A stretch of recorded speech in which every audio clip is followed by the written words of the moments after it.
مصر وبوركينا فاسو.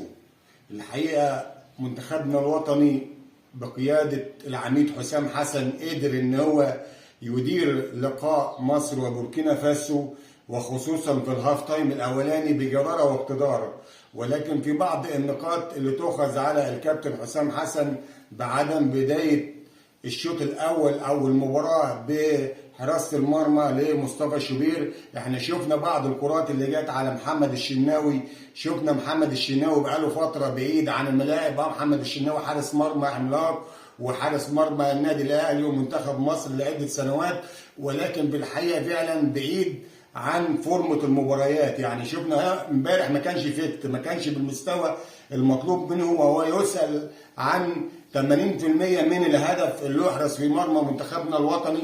كان نفسنا حسام حسن ياخد المجازفه ويدي الثقه لمصطفى شوبير ان هو يقود